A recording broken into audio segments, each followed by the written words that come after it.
Hi everybody, it's Øyvind Martinsen here. In this video we will talk about composition and the elements we can use to compose strong images. Many people try to define what composition is. It is hard to describe in a few words because there are many variables. And on the path to a definition we will discover simplicity. The rule of thirds is a rule of thumb used in composition. The rule proposes that an image should be divided into 9 parts. 2 equally lines spaced horizontally and 2 equally spaced vertical lines. The rule suggests that important compositional elements should be placed along the intersections or the lines. The intersection between lines can also be called power points or crash points.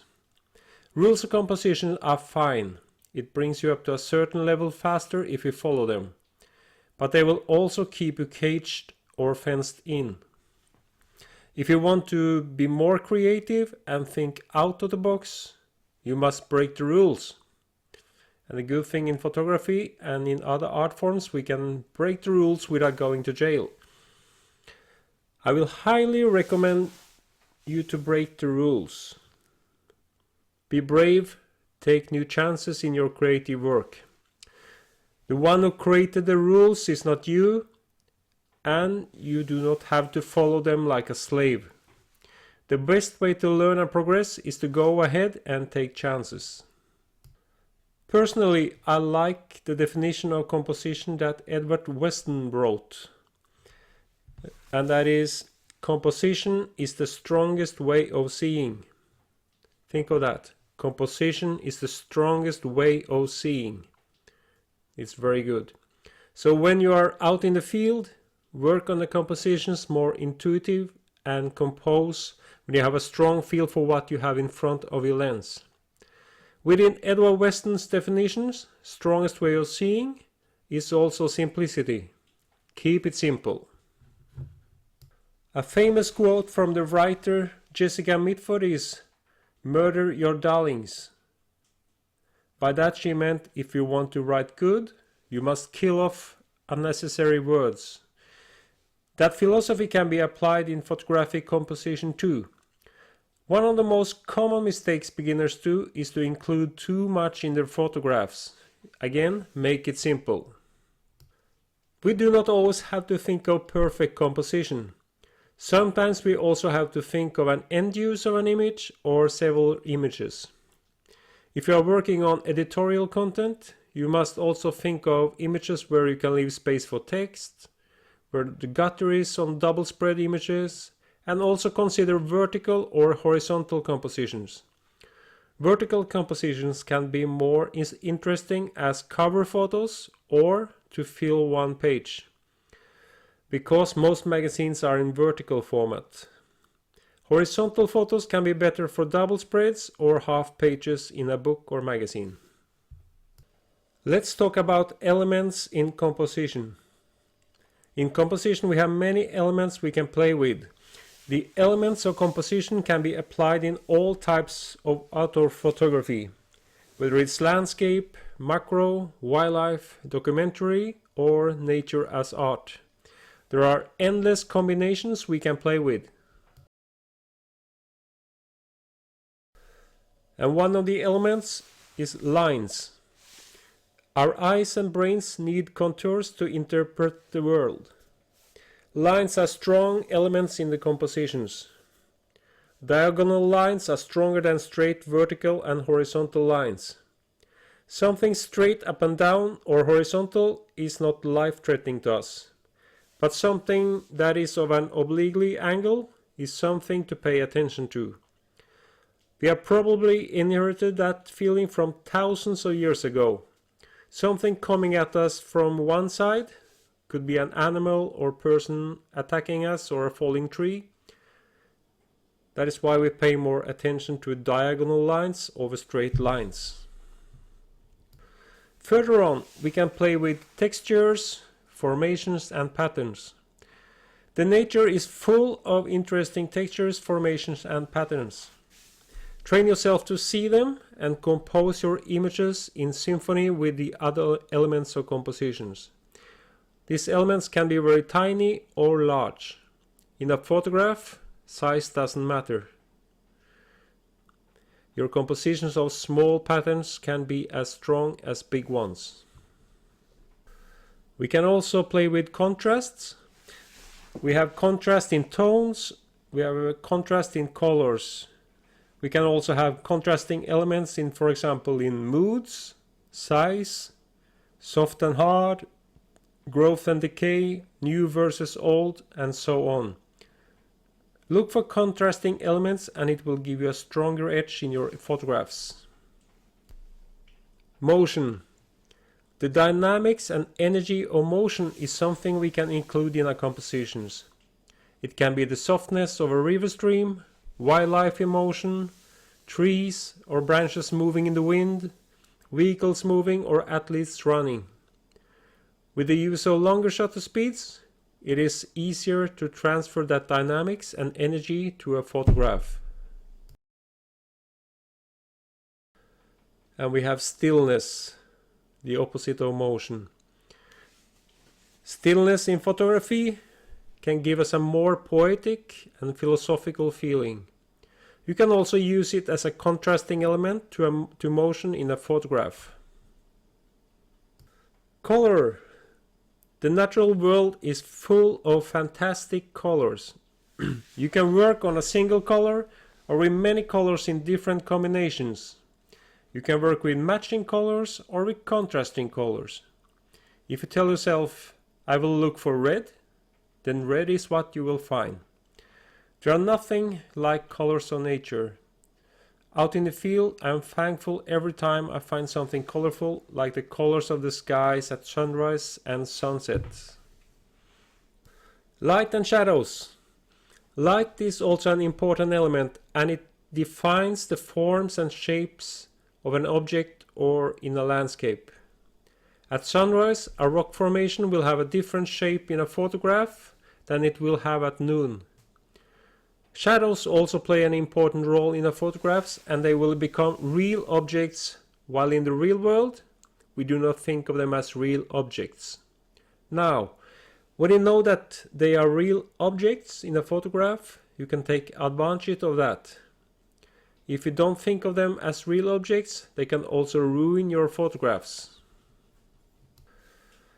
Repetitive elements and reflections. Repetitive elements in a single photograph or in a photo story can add to the composition or story. Musicians use repetitive elements all the time, and we can do the same. The use of reflections in a composition can also be a part of your creative tool. It can be reflections in water, windows, or other blank surfaces. Crop. A photograph in its nature is incomplete and cropped, and it does not represent everything that is on a location. If the photograph included everything, the composition would have been weak. What you select to include in a photograph is up to you. Personally, I try to compose and crop the pictures as strong as possible in the camera, so I don't have to do after cropping in the photo editing program. It takes time and training to do this, but once you master it, you will get stronger images. That said, sometimes a scene does not match the format of the camera, and if you have to crop an image, for example to a 1:1 format, to make a stronger composition, then crop it. A photograph can also have a strong meaning and spirituality. A photograph does not have to be perfect or include the right elements. Some photographs have a strong meaning, spirituality, and a powerful emotional message outside the frame of a perfect composition. Another thing that influences your composition is your camera position. When you're out in the field, look through the viewfinder and move up, down, and sideways to find your strongest position. Sometimes it is just a little adjustment that differs a bad image from a good image. Positive and negative space. Positive and negative space is playing together, and they are interdependent on each other.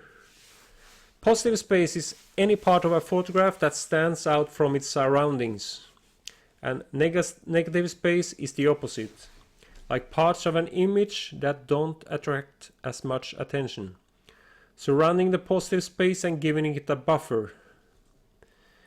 For example, if you write some words on a white paper, the words are the positive space and the white the negative space. And we have shutter speed. The shutter speed can be used creatively in two ways. The first is images where you freeze the action with fast shutter speeds, and the second is where you use longer shutter speeds to provide motion blur and soft effect. Type of lens and depth of field will also influence our images. The type of lens has a lot to say when it comes to what you have in your photographs. A wide-angle lens will take in more of the surroundings than a telephoto lens. It will also influence the depth of field. A wide-angle lens can have a depth of field from, let's say, 0.5 meters to infinity. A telephoto lens has a shorter depth of field unless your subject is far away in a distance. We can use both types of lenses for different compositions. A wide-angle lens can be good if you want to include something in the close foreground with something far away in the background. A telephoto lens is good if you want a narrower view or to compress the landscape and bring things in the far background closer.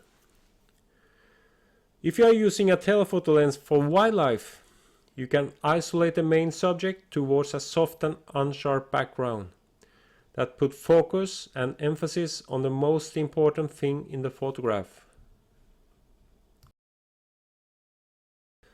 And we also have the balance and the interaction between all the elements we have talked about. You can play with all these elements we have talked about in a number of combinations. There are no truths and laws. Be playful and naive and surprise yourself and find your heartfelt response to the natural world. And do your best to visualize that in a photograph. It is possible to take technical perfect pictures that are totally boring. And remember, real photographers look for relationships between the elements. Snapshooters look for things. This is one of the real challenges in all styles of photography. And how you organize the elements in your photograph is up to you. And I repeat the rule of thumb, make it simple. Very often times, the more simple the composition is, the stronger it is. And remember, try your composition in both vertical and horizontal format. Sometimes a photograph is stronger vertically than horizontally, and vice versa. Border patrol. One part that is easy to overlook when you're out in the field is the borders of your photograph. Make it a habit to control the edges and borders of your image and check if there are disturbing elements there. One interesting observation I have done in workshop situation with my photographic students over the years is that when we are out on a location, everyone sees the same scene, but everyone responds to them differently in their photographs. People interpret a finished photograph in various ways and very often different from the photographer's view. The way we humans see photographs and arts is influenced by the mental architecture everyone has. One of the most important things we must think of as photographers is that the viewer of a finished photograph does not have our experiences from the field. When we're out in the field, we have our own experiences there in addition to the photographic experiences. We hear, smell and feel the wind and weather and many other things. These experiences can create an analytical filter which will influence the way we view our own photographs, and that might not correlate with the way others see our photographs. For yourself, don't underestimate these feelings and experiences you have from the field, because they can be the force that drives you back out in the field for new experiences and photographs.